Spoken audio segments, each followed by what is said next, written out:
Gaming is such an interesting art form. It aims to captivate us through our own actions, putting us in the shoes of the protagonist, making us an active participant in their story. Sometimes it's used to show us the horrifying nature of war by using imagery that grounds us in our reality. And other times it's used to guide a dork through a spoopy hotel. Call of Duty Modern Warfare and Luigi's Mansion 3 on the surface may seem like extremely different games, but when you break them down, you realize how similar they actually are. Both have a campaign mode following an underdog team with great facial hair, both have co-op and competitive multiplayer, and both are about killing things Luigi hates. But the biggest thing they have in common is the fact that I played them both at the same time. That's it. That's literally the only reason this video's like this. So, let's take a look at both of these games today. Call of Duty Modern Warfare and Luigi's Mansion 3. Both games start with people being transported in a vehicle. In Luigi's Mansion, it's our lovable cast who's been invited for an all-expense-paid stay at a 5-star hotel by the owner, Helen Gravely. In Call of Duty, it's a bunch of terrorists getting ready for jihad. Both cutscenes do an excellent job setting the tone of their respective stories. Luigi's Mansion through the entire game keeps a very light-hearted, almost comedic story about ghosts in a hotel, and Modern Warfare wants to try its hardest to make you feel the impact of terrorism and war. Both opening cutscenes set the tone perfectly of the game you're about to play, but whereas Luigi's Mansion does everything right and follows through with that tone, Call of Duty sort of gets confused. The main problem is that Modern Warfare has a serious disconnect between gameplay and story. Do you remember how Call of Duty 4 mostly felt grounded? It did its best to feel like a plausible scenario. War in the Middle East escalating to the point of a nuke going off, and that was a really heavy moment. That was a turning point. The game's story followed the style of a military operation, yet only followed a small group of soldiers being given orders. Your crew had almost no personality outside of their rank, but you felt a connection to them because of the stakes. Minus the ending, there weren't any real action movie moments. It stuck true to Infinity Ward's ideals from the original Call of Duty and just making you feel like another soldier using all of the tools at your disposal. Then Modern Warfare 2 came out and there was a level that arguably changed the entire direction of the franchise. No Russian. No Russian was an amazing level for video game storytelling because it made you feel uncomfortable. You were an undercover agent being forced to keep his cover no matter what, even if that meant murdering civilians. It proved that video games could be a medium meant to push the boundaries. But the rest of the game were extravagant set pieces with the characters that felt like they were superheroes in military armor, doing crazy things you expect out of Mission Impossible or something. But this was justified by how the cutscenes were presented,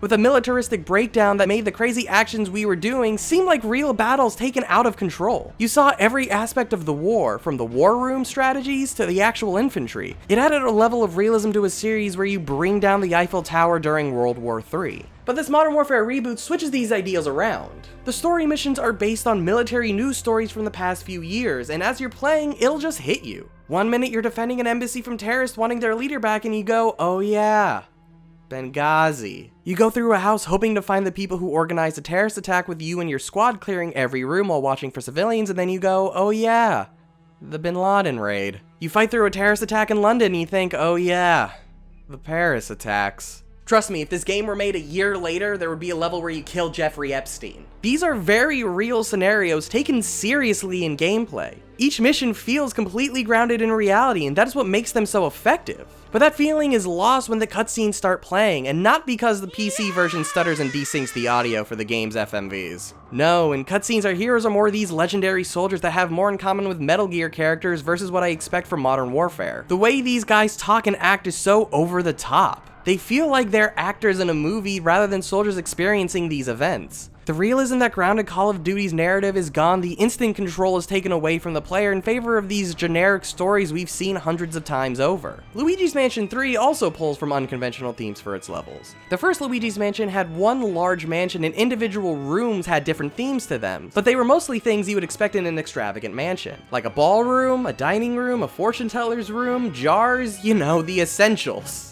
Dark Moon had multiple mansions themed to various haunted staples, like museums, abandoned mines, you get the idea. Luigi's Mansion 3 uses the aesthetic of a fancy hotel just to set the base for the story we're being told. The first few hours is spent tackling things you would expect in a hotel. You go to stuff like the lobby, the suites, even the kitchen, and the bosses were all themed to something that you would actually see in a hotel, with stewards, maids, security guards, but as it continues, it throws curveballs at you, such as a medieval castle with a nightly ghost or an Egyptian pyramid with its own pharaoh. It's time to ghoul! Luigi's Mansion 3 doesn't want to be this challenging narrative that makes you reflect on the atrocities the human race is capable of committing. It wants to be a simple story about a doofus ghost bustin' with flubber. I just can't help but smile through each of these cutscenes.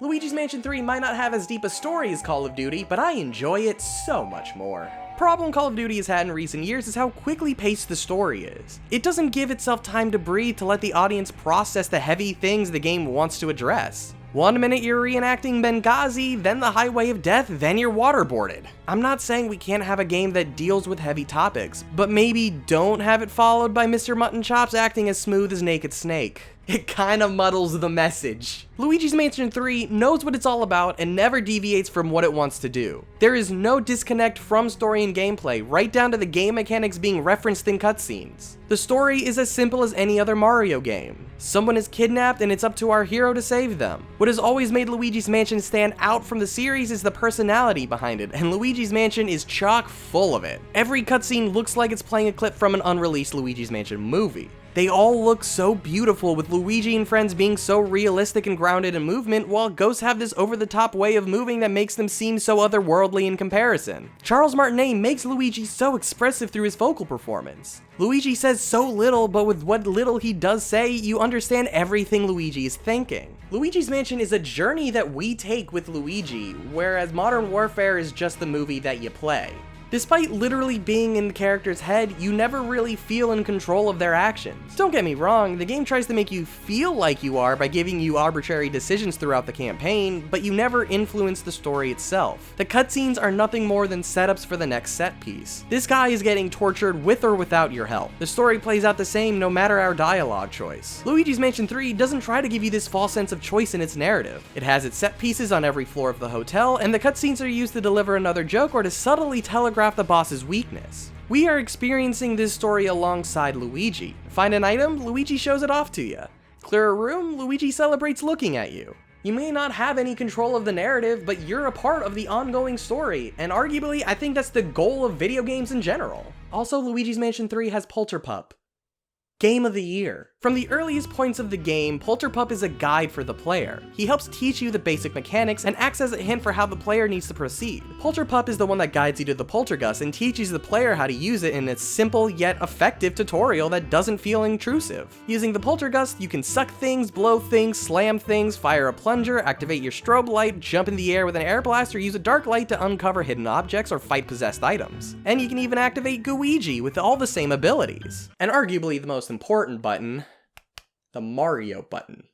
Mario, Mario, Mario, Mario. Every challenge you face in the hotel will be fixed by doing one of those actions. The whole game is a puzzle and it's up to you to solve it. The gameplay feels like the perfect blend of the more action-focused original game and the more puzzle-focused sequel. Dark Moon was paced with missions to give the player a good stopping point on a handheld. Luigi's Mansion gave you the entire mansion to explore because it's a console game and it's more up to you to decide when to stop. As a hybrid console, Luigi's Mansion ends up sort of compromising. Entire floors end up being puzzles for you to solve rather than the rooms of the first game, with each floor being self-contained with their own themed collectible and boss ghosts to give you all those natural stopping points. This sort of pacing has never been an issue for Call of Duty. Call of Duty missions have always been super short romps with something to keep each level unique. Something comforting about Call of Duty is that it hasn't really evolved since this, so every time I play one of these games, it's like putting on a glove. You can hold up to 2 different weapons, one lethal and one tactical item, and you have the ability to mount your weapon onto surfaces for cover and to help aiming. You can sprint, aim down your sights, melee enemies that get too close. Say anything you want about Call of Duty, they have gunplay down to a perfect science. The weakest Call of Duty campaigns just make each level a slow-moving firefight to get you from objective to objective. Every level in Modern Warfare has something unique about the way it plays, or something that wants to evoke a certain emotion through gameplay, or both. The levels that tend to be the best aren't the ones that are straight up firefights, but the ones that really want you to think more carefully and tactfully, that really require you to be in the moment to survive. The maps for the campaign can be so large that you go from sniping enemies with a high-powered long-distance sniper rifle, right down to where you have to account for wind resistance, to it becoming a close-range firefight entirely organically. Both games also have their own ranking systems to make sure the player is getting the most out of their experience. Call of Duty has a hidden morality system that measures your collateral damage in levels. After completing a mission, the game game grants you a rank from A to F depending on the number of civilians injured on your mission. This, however, has no weight on gameplay at all. In fact, I didn't even realize this was a feature until I was doing research for this video and read about it. You easily could go through the whole game killing civilians and the game won't really punish you for it. To my knowledge, there isn't any reward for getting a perfect score across the board. Luigi's Mansion 3 ranks you on how you explore the mansion through the amount of money you find, which is the reward for almost any time you interact with anything in the mansion. This also doubles as an incentive for the player to do well while playing. Taking damage will make you lose money, encouraging the player to always be in top shape. Or if you're me, to fight Joy-Con drift. I really need to send these back. Listen to that. Can you hear it? This is the control stick. This is how shitty it is. Oh my god. Why am I filming this video rather than just doing the help? You know what? Fuck it. Money can also be used in the shop to make your time in the mansion a little bit easier. Everything EGAD sells you is 1,000 coins. You can get extra lives and radars for booze and gems. They do cost quite a bit, and exploring around the hotel is a lot more fun than using these very vague radars. I always keep some extra lives on me because when you have Joy-Con drift, bosses can be needlessly difficult for no reason. I like this system since it's a handicap that affects your overall score. You don't need anything the game is selling, and if you buy any of them, you are losing your score that goes toward your final rank. There are no upgrades through this, and the only extras you get are obtained through collectibles. Luigi's Mansion 3 does have a terrible time with backtracking though. In the original Luigi's Mansion, after you freed the boos, any room you clear would have a boo hiding within one of the objects. The only real backtracking you would have to do is when you first unlock the boo radar. In this game, there is one boo per floor, and again he'll be hiding on one random object somewhere in it. The problem though is that this game actually has physics for objects, so stuff will be pushed and moved around constantly. The radar is also not very clear for me. Again, since everything has physics, I can never tell what I'm supposed to be interacting with, and every time you choose wrong, it teleports somewhere else on the floor. And just to rub salt in the wound, it isn't as easy as beat the boss ghost and find the boo. No, you need to beat the boss, go to the elevator, put the button into it, leave the floor, then go back to the floor for the boo to spawn. That is, unless you have Polterkitty coming up. Polterkitty will steal your elevator button and run around the hotel, forcing you to go to multiple floors you visited before to chase her. And these floors can be so gigantic that it's just boring trying to follow her, especially since the game makes you do this twice. And if you have Joy-Con drift, Polterkitty will be more trouble than she's worth. Thankfully, you can always go through co-op to deal with the madness. Gooigi is a fun addition to the formula that really makes you pay attention to how you approach various parts of the game. There are many times where you have to be in control of both Gooigi and Luigi to solve the puzzles, but you can only move one at a time. But Gooigi can be controlled by a second player, and the entire game does lend itself really naturally to couch co-op. And if you don't want to do couch co-op, there is an online co-op mode in the Scarescraper. This is an online mode where up to 8 people run through floors completing objectives. Players need to work together to complete their mission or else everybody loses. It is just chaotic classic Luigi's Mansion fun packed into a mode that gives me an excuse to keep playing well after I've already finished the main game. Modern Warfare has its own co-op mode in Spec Ops. Spec Ops was one of the coolest parts of Modern Warfare 2. My good friend Dan and I spent 8 hours by ourselves 100%ing this mode and getting all the Spec Ops achievements. And fun fact, he's actually the person who gave me this copy of Modern Warfare, so love you, buddy. So when this new iteration of Call of Duty was announced to have a Spec Ops mode, we both got really excited to play it. Sadly, it's just not as fun or detailed as the original mode. Unlike before, Spec Ops is actually a sequel story to the end of the main campaign. Missions are stories in gigantic maps that pretty much require a full team working together to get done. Each mission has a cutscene similar to the original game, setting up your objectives. So having a bad player, aka me, will make completing these hard. More in line with what I was expecting, we have Spec Ops Classic, no story, just missions. But as of recording this video, there's just one mission and it's ripped from the campaign. But the problem is, once you do the best you can here, you did it, you're done. There is one more mode called Survival Mode, but I can't talk about it or play it because I have this game on PC and it's a PS4 exclusive for a whole year. For a yearly franchise. Listen, I get it, exclusives are an important part of selling consoles and Call of Duty have been doing exclusivity deals for a while now, but this is just sickening. The franchise thrives on yearly releases, so by the time we actually get this mode, the new game will be out, so what's the point? Nobody's gonna be playing Modern Warfare anymore. But thankfully, across all consoles, the multiplayer mode is getting a lot of content over the year. Call of Duty's competitive multiplayer really hasn't changed over the years. While I play every Call of Duty campaign, I stopped caring about the multiplayer around here. I spent countless hours in the multiplayer modes of Call of Duty when I was in high school, and this game felt like I was right at home. I'm just a lot worse than I remember. Call of Duty has always been a series that rewards players for sinking as much playtime as they can into the game. Even if you aren't winning match after match, you still have the chance to level up. Honestly, the thing that got me out of multiplayer shooters like this were the prevalence of loot boxes and the like. It just absolutely ruined the pacing of a multiplayer mode like this. While this system isn't perfect, it's much more preferable and keeps me coming back to see what the next gun I can play with is. And what's an absolute godsend is the fact that we're getting free updated content. Growing up, I was always okay with buying map packs as they were released because developers worked hard on them, you know? And they were usually cheap enough and spread out enough to make it worth buying a new one every few months. But now, developers like to nickel and dime us for everything we're worth, so free content? I'm cool with that. Luigi's Mansion competitive multiplayer is more of a minigame collection.